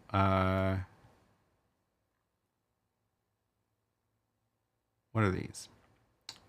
iPhone. That's the iPad, and that's the Director Mini. So I don't even... Is it working and it's just showing me the wrong IP? That could be. I think this is actually... but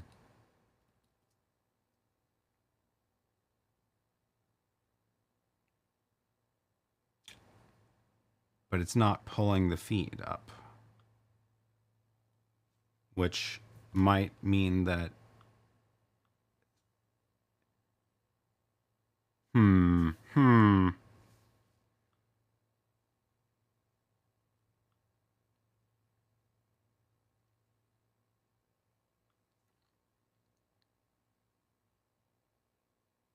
Yeah.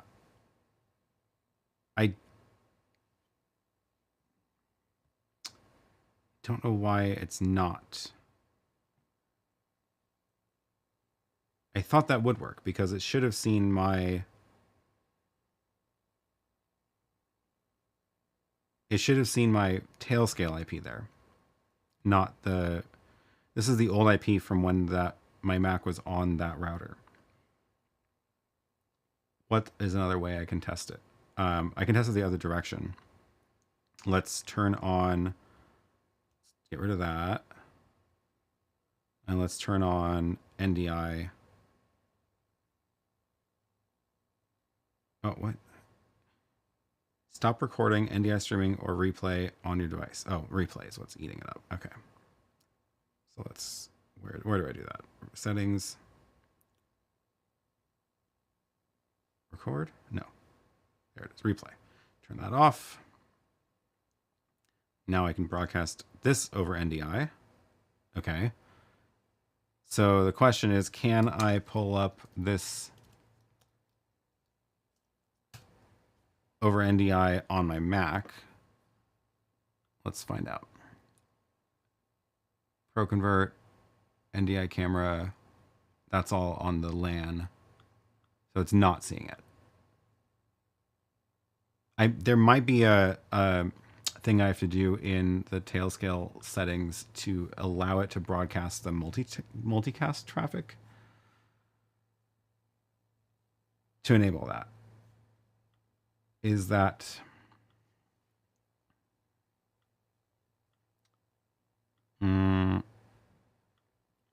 not sure about that. Yeah. If NDI Tailscales does SMPTE 2110 Tailscale too, I mean, 2110 is going to require way more bandwidth than I would get over. I mean, maybe theoretically, yes, but like you're never going to get a 3 gigabit connection over a VPN.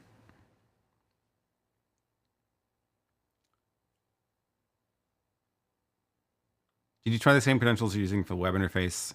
Yeah, I'm just using admin for the web interface because I just turned this thing on right now, and that's not working. I tried root admin. I tried root. So, yeah.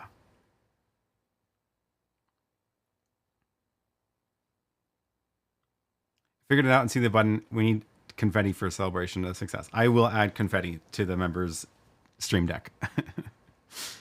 Hill Gaming says, I could not bring my Go Stream Deck switcher to vMix. What may be the reason its error is shown as insufficient system resources exist to complete the requested service? That sounds like a vMix error. I have no idea. I don't use vMix, sadly. I have one Windows machine and I haven't turned it on in 12 months because all I use it for is QuickBooks. Speaking of which, I need to go do that because it is tax season again.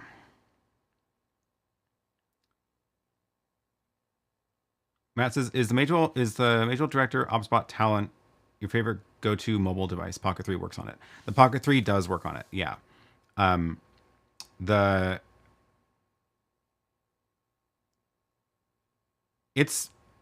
Isn't my favorite. I think it is.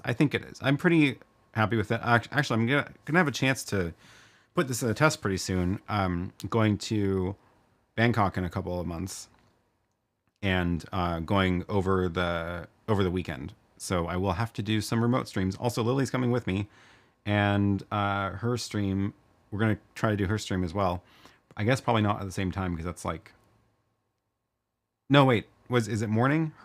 I'm the one who's gonna have to do it at a different time because my stream at 9 a.m. is a terrible time in Asia.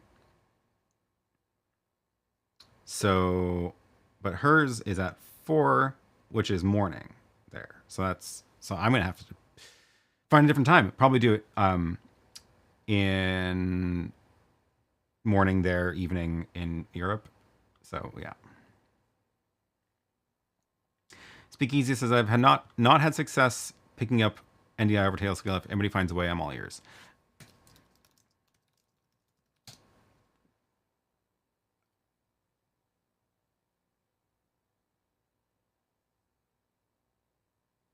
There's...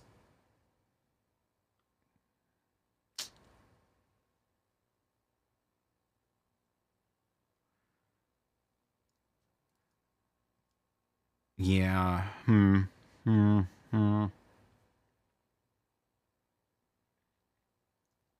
Yeah. Maybe I'll do some more playing with it. We are past the 90-minute mark. Oh my gosh, we're almost at 2 hours. Okay. We're going to wrap this up. This was a random stream. Can I do a walkthrough of the Zoe Tech anytime soon? You know, I feel like I did that relatively recently, actually. So if you go do that trick of searching for past streams, you can search for when people have asked questions about the Zoe Tech. And I think there's a couple of timestamps there. Does MDNS work over Tailscale? Is that the problem with NDI? That would be what's missing. Actually, maybe if you can use the Discovery server, which I've never played with before, but if you can set up an NDI Discovery server and point your devices to that might work then. Because there's nothing special about the Tailscale network connection, but it's the Discovery that's not working with NDI.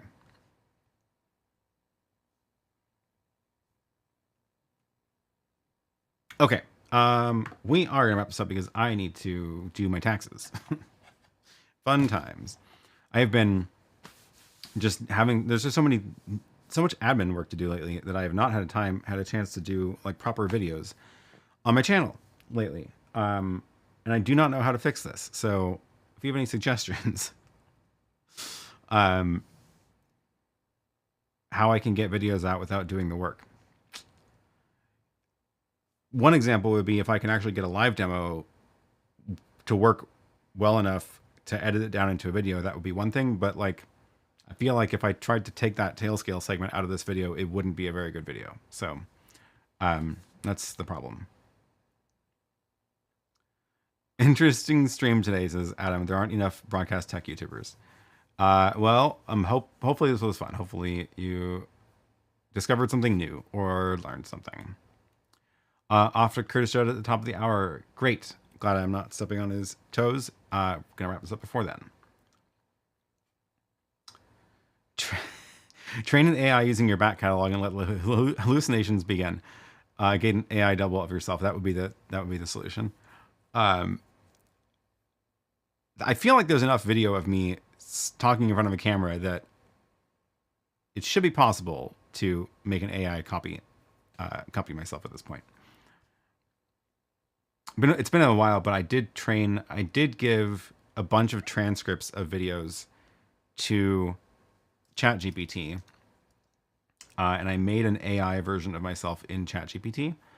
Let's see if I can find it. Here it is.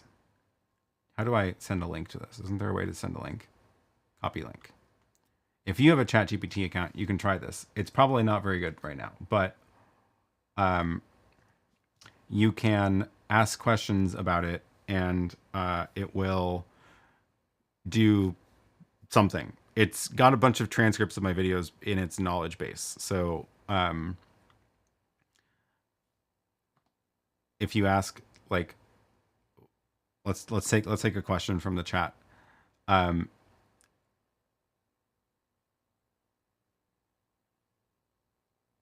Let's see. Oh, how about let's ask something that I have actually talked about more often. How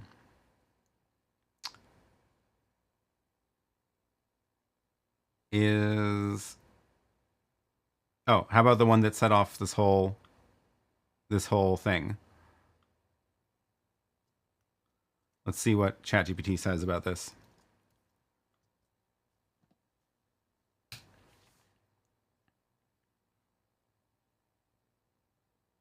Yeah, I can definitely help with that. You're on the right track using the Magewell Director Mini as an SRT caller and OBS on your laptop as an SRT listener. Here's how you can set it up. Go to the streaming settings on the Director Mini. Choose SRT, set the mode to caller. Enter your laptop's IP address. Set a port. Okay, that's all right. Configure OBS as SRT. Oh, look, it knew about media source, even though I didn't. Uncheck local file, yeah. In the input field, enter. Hey, that's what we did. Replace 0000 with your laptop's local IP. Or leave it as is for any network interface. Match the port, set the latency. Click OK. Troubleshooting. If it doesn't receive the feed, firewall settings, network connection, both devices should be on the same LAN, or port forwarded. Directory Mini's bitrate. Try lowering if the connection's unstable. Let me know if you run into any issues. Also, feel free to join the Sunday live stream if you need real-time troubleshooting. Well, look at that. I don't need to make videos anymore because you can just ask ChatGPT questions and get the right answer. Amazing. I should have just started here. I guess I can use this as a video script. I can just film this video now.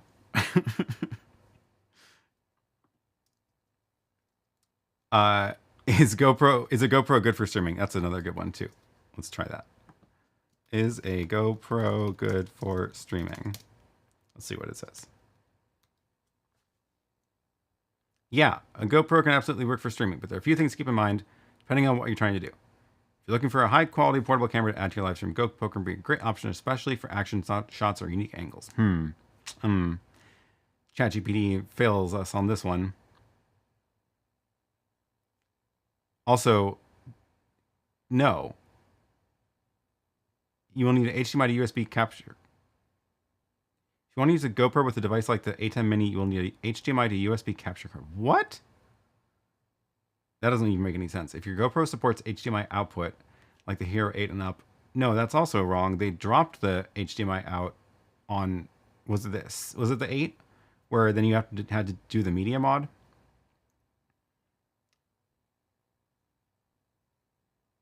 Oh well.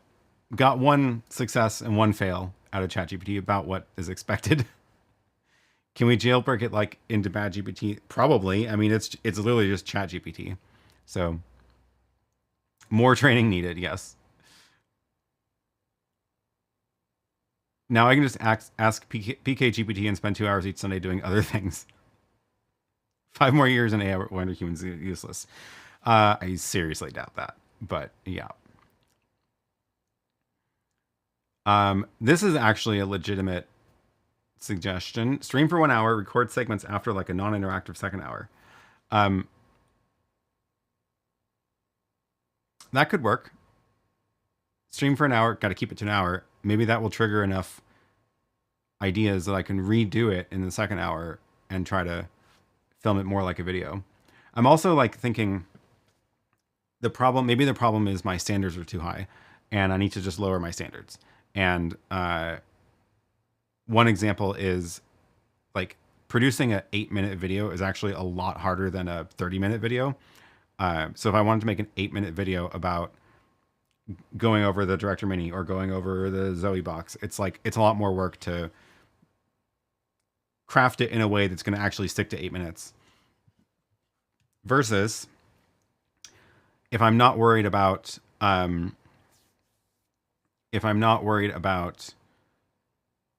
keeping it concise, then and editing out all my hesitations and ums and whatever, then I can just sit down and say, hey, today we're going to go and look at the Zoe box and just literally go through every screen here and show what it does, right? And that would be a lot easier to do. But it will not be 8 minutes. It'll end up being a lot longer. So the question is that interesting? Would you watch something that's less tightly produced? Because that might be the way I can actually get more videos out, is to not have to spend so much time scripting them. Don't automate your hobby away. It's true. But I would like to figure out a way to automate the parts of this that I don't like doing. Mike says, thanks as always. If you don't learn something on Aaron's live stream, you aren't paying attention. Great. Okay, we're done. 3 minutes till the top of the hour. We're going to wrap this up. Thanks, everybody. Thanks for the questions. Thanks to Larry, Kevin, and Marcin for being extreme channel supporters. And thanks to all our pro and mini supporters as well. Again, if you are a channel member, it means you have access to the members Discord, where we can chat throughout the week between live streams. So make sure you find that link down at the bottom and jump into there. That's also where you can get access to the members stream deck, where you can make the loading spinner appear, and hopefully next week the confetti. So yeah, that was fun. It was a good demo. Oh, there we got the. I didn't know that was going to take away the. Didn't know I was going to take away the background, but oh well. Oh, and it's back. Look at that. That's really funny. I didn't do that. That was someone on the members stream deck. Great. Okay, that was fun. Thanks. Great stream, learning lots. Viewer stream deck is a great addition. I agree. Get the script from PKGPT and stick to it. That might work. It does tend to make up a lot of stuff that is not correct, though. All right. I will see you all again next week. Same time, same place. See you later. Bye.